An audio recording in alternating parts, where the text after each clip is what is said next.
In this interesting episode, we are talking about the 4 interesting things. Number 1, Eric Tinkler calls Kaizer Chiefs fools. Number 2, Mangoba Mniti says Peter Shalulile is not that talented. Number 3, Golden Arrows fired Siyama, the head coach. Number 4, Stan Matthews, the CEO of SUPERSPORT United, has officially confirmed that SIPHO Mbule will never play for SUPERSPORT anymore. SIPHO Mbule will be seen in a new club come next season. SIPHO Mbule will be wearing a new jersey from a new club. If you are interested to know more about that, then please do stick around, because that's exactly what we're about to talk about in this YouTube channel. Now, to those guys that are not yet subscribed, if you are not yet subscribed, what are you waiting for? Because to subscribe, it is free. To like the video, it is free. To comment in the comment section below, guys, it is free of charge.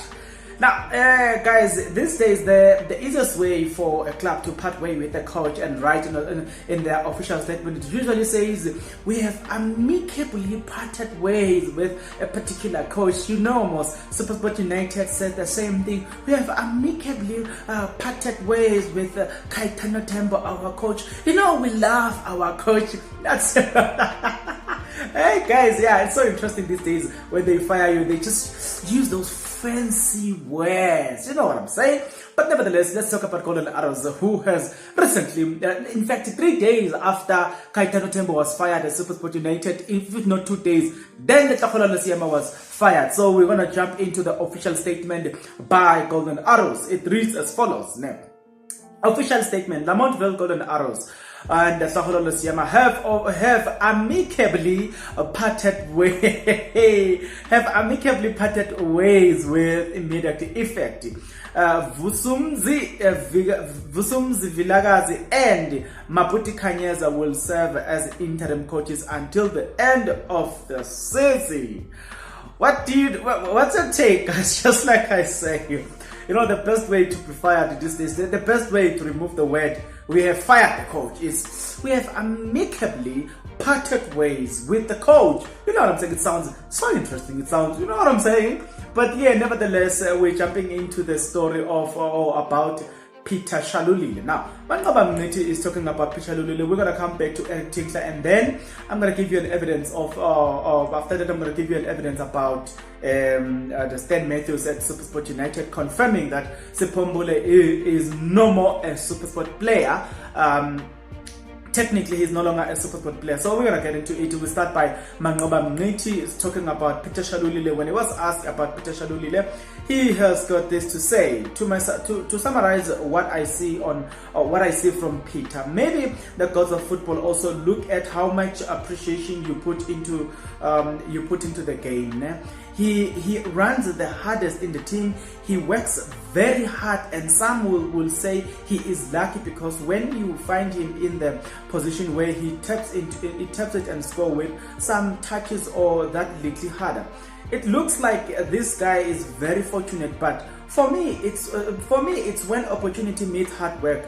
That's a lot of people will say you are lucky. That's what happens in Peter. It has been a good example. He has been a good example in our team, who everybody can follow. The team is working very hard in general, but Peter is one of the most professional I've ever worked with. I don't think he is the most talented player. There you have it, guys.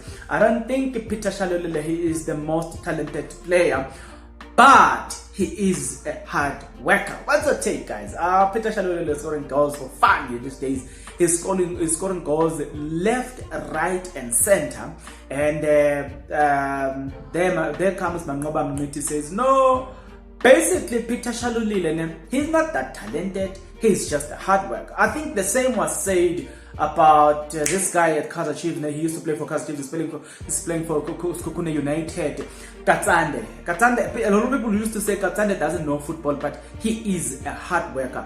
I don't know, guys. What's your take about that? Do you think that perhaps those individuals, they are not necessarily best players, talented players, but they're just hard workers? Now, let's now travel into Cape Town. There was a team that was supposed to play with Kaizer Chiefs, and that team is called Cape Town City. They arrived at FNB, but due to coronavirus outbreak at Nature, Kaizer Chiefs did not honor the game. Now, fast forward, the reaction from the John Committee, the owner of Cape Town City, when Kaizer Chiefs won that case, he was so furious. It was as if Kaizer Chiefs are doing something illegal and all the stuff. His comments were never friendly towards Kaizer Chiefs, or neither did he spoke like a mature individual who always, people who are mature usually would say, let justice take its course. They don't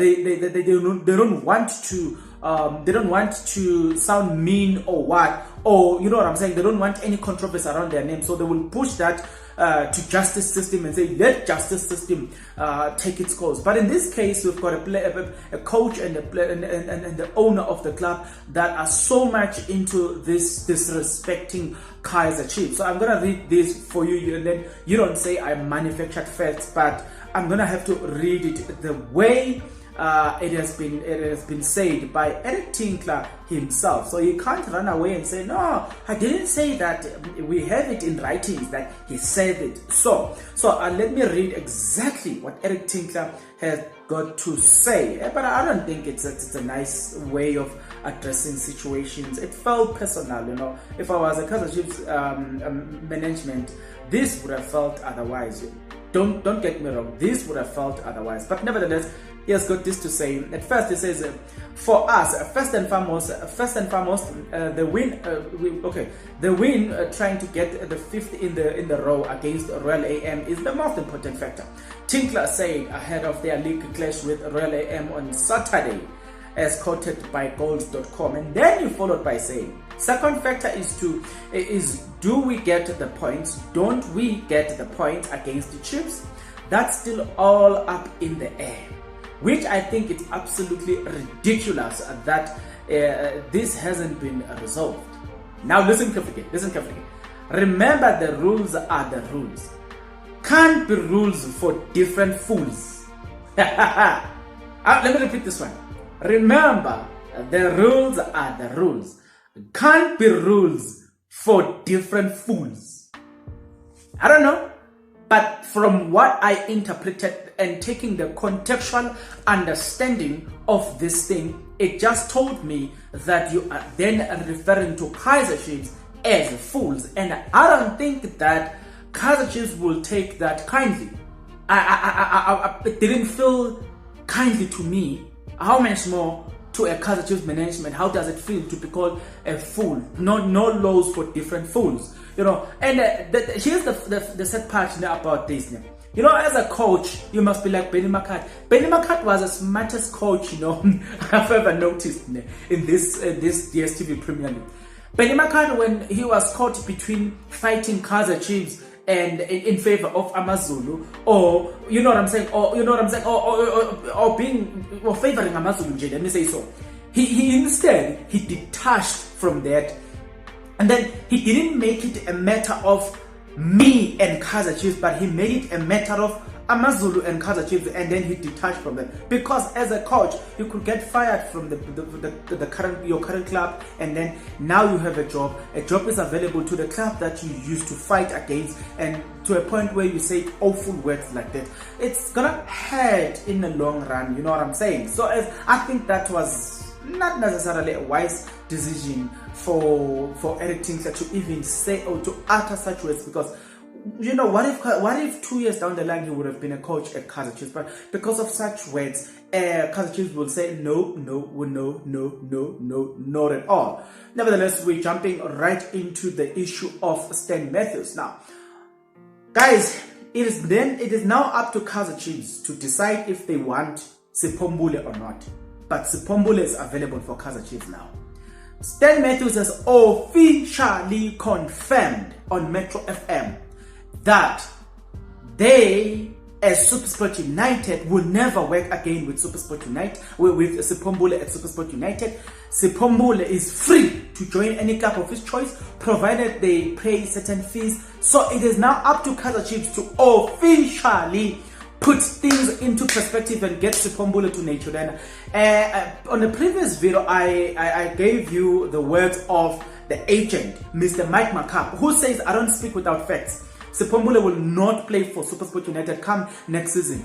He said that the day before, and day after that, Mr. Matthews also confirmed the same to say it has been confirmed. SIPHO Mbule will not play for Kaizer Chiefs, I mean, so for SuperSport anymore. SIPHO Mbule will be playing for a new club come next. The next season. SIPHO Mbule will not be the SuperSport or SuperSport player, will not be in SuperSport. So it is now up to Kaizer Chiefs. SIPHO Mbule had been wanting to play for Kaizer Chiefs. It is now up to Kaizer Chiefs to take the initiative of bringing SIPHO Mbule to Kaizer Chiefs, and nothing more, nothing less, because the player is already there. I don't know about you guys, what's your take about it?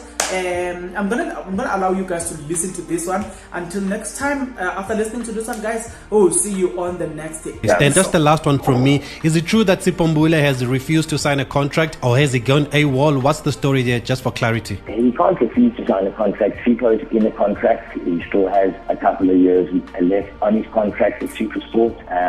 So there's no choice about that.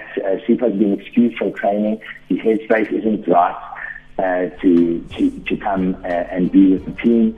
He hasn't been reliable, not to himself and not to his teammates. And, quite frankly, he'd rather play without SIPHO and finish a couple of places lower in the league, but have a team that's unified, a team that shows discipline, a team that fights for each other, works for each other, respects each other. Is he trying to force a move with your experience in the game, Stan? That could very well be, and he's not going to be playing for our club again. Okay, Stan. Let's leave it there. Then thank you for the clarity. We appreciate it.